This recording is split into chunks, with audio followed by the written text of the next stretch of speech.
We open in ancient Egypt as we see Pharaoh Rama-Tut leading an army of Egyptian soldiers across the desert. Suddenly, we see who they are facing, the Al-Munafisun, a team of heroes in Egypt made up of Antinop of the Bana Migdal, the Fist of Khonshu Moon Knight, the Wizard Shazam, Nabu, Hawkman, and Sabanur, and the newest recruit, Teth Adam. Rama-Tut's army charges at the Alumna-Fisun as the heroes do the same. We see the two groups clash, and despite them being outnumbered, the team of heroes begin to take down the army with ease. We see Rama-Tut go head-to-head with Teth Adam. Now you die, heretic. No. Rama-Tut and Adam clash in a brutal fight, with Rama-Tut using some form of tech and weaponry unlike any of his soldiers. In the end, Black Adam grabs Rama-Tut by the neck and electrocutes him. We see Black Adam fly back down and see that the heroes defeated the rest of the army and walk away from the field of battle. We cut to modern day as we see Diana Prince, aka Wonder Woman, in Washington, D.C. as she arrives at a bank robbery. Diana walks to a cop by a police car blocking the entrance to the bank. What's the situation? 3 villains, Cheetah, Songbird, and Livewire, are inside with 5 hostages. Understood. We'll go in. Suddenly, Cassie Sandsmark, aka Wonder Girl, and Donna Troy, aka Troya, appear, surprising the cop. Diana, Cassie, and Donna walk into the bank and find Cheetah, Songbird, and Livewire. Cassie quickly uses her demigod speed to free the hostages and lead them out of the bank as Donna and Diana begin to face the villains. With one of the hostages, a young boy with a red and yellow shirt and black hair, looks back. Cassie quickly helps face the villains after leading the hostages out. After the fight, the 3 wonders tie up the criminals and leave them to the cops. As Donna and Cassie leave Diana, Diana goes to a small dump where she finds Artemis of the Bana Migdal, who has been there clearly waiting for Diana. You're late. There was a robbery. Oh, I could have helped. Not needed. And besides, this is your first day of training. Diana begins to train Artemis using the stuff around them at the dump. Meanwhile, back in Egypt, Moon Knight is in Kahndaq in a jeep traveling across the desert. Suddenly, Moon Knight arrives at a cave within a mountain and looks to Khonshu next to him. So this is the place? Yes. What's inside? Death. Moon Knight begins to traverse the cave until he arrives at a tomb and finds Advanced Idea Mechanics, or AIM agents inside, scanning the tube. Suddenly, one of the AIM agents puts a device in the middle of the room and activates it. Khonshu immediately yells to Moon Knight to stop them, and Moon Knight jumps into battle, facing the AIM agents. Moon Knight reaches for the device, but it is too late, as the device explodes and launches Moon Knight into the side of a wall. Suddenly, Teth Adam arises from the tomb and sees an AIM agent approach him with a gun. Adam grabs the agent and electrocutes him just like Rama-Tut and throws his torched body away.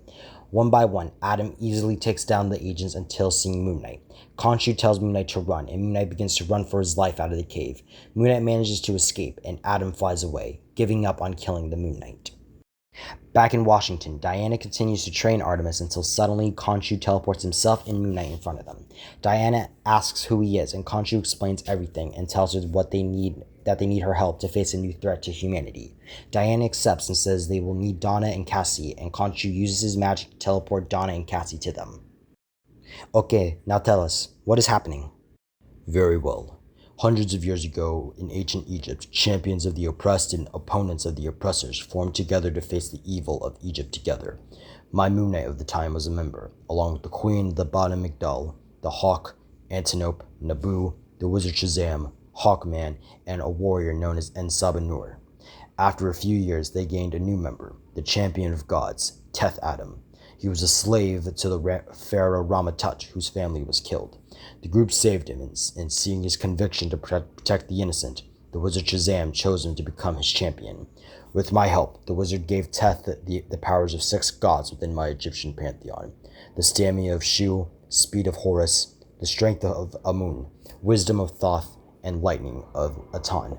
With these powers, Teth joined the champions and helped face Rama-Tut, and in the end, he was the one to end him. However, Teth began to grow toxic and corrupt, believing he should be Pharaoh, and when the group confronted him, he fought back. He almost killed all of them before the wizard and I were able to seal him away. Why not just take away his powers? If the power of gods are given, they cannot be taken away without the user's consent. That is why it is only given to the worthy, and when it comes to Teth, they can be corrupted. And now he has returned. An organization known as AIM were trying to gain some of the power they found in the mountain and freed him. Where could Teth be? Suddenly, the group hear an explosion, and Khonshu immediately teleports the group to the explosion, where they find Teth Adam battling against another man in a red suit and a white cape with the same symbol as Adam. "I cannot fight. It is against my oath." Diana looks at him and nods. Khonshu disappears and the group launches into battle. As the battle continues, Moon Knight and Artemis focus on keeping civilians safe, while the others work with the red-suited man in facing Adam. However, Adam manages to get a hold of Donna and snaps her neck, killing her. The group looks at the body as Adam stops facing them. "Spend this time and grieve, and don't come after me, or I will do more than this." Adam flies away and leaves the group to grieve. After grieving, Cassie asks the red-suited man who he is, and the man explains that he is Shazam, and the new champion of Shazam. The group asks why Adam was fighting him, and Shazam explains that he was trying to force him into joining him as his only equal, being a fellow champion. Khonshu appears, scaring Shazam, and asks how he gained his powers. "Well, some creepy old guy named Shazam summoned me into some sort of tower and said that I was pure of heart before giving me the powers of a bunch of Greek gods." "What powers?" Let's see. The wisdom of Solomon, strength of Hercules, stamina of Atlas, courage of Achilles, speed of Mercury, and the power of Zeus. Diana asks who he really is, and Shazam asks if they can go somewhere more private, and Khonshu teleports them to the Egyptian desert. The man suddenly yells out Shazam and transforms into the same small boy from the bank, Billy Batson. The group look at him and asks why he would be chosen. Suddenly, Khonshu walks over and says that of all humans, children are the most pure of heart. "Shazam chose wisely." Billy yells Shazam and turns back into his adult form, and the group quickly return back to Washington and retrieve Donna's body. Hours later, the group bury Donna in a field and hold a funeral for her. Later, the group gears up to face Adam again. Artemis asks where they can find him, and Khonshu says that he has returned to his home of Kahndaq, and says he can send them there, but can't fight with them. Cassie asks why, and Khonshu explains. "Shortly after Adam's betrayal, my pantheon left the mortals. However, some of us stayed to continue protecting them. We made an oath to never directly interfere in conflicts unless it directly involved the gods. So while my knight can help, I cannot." The group accepts this and asks for him to teleport them, which he does, to Kahndaq. The group searches for Adam and finds him on a throne of Kahndaq. Adam sees them and speaks. "I told you not to come. Now die to a god."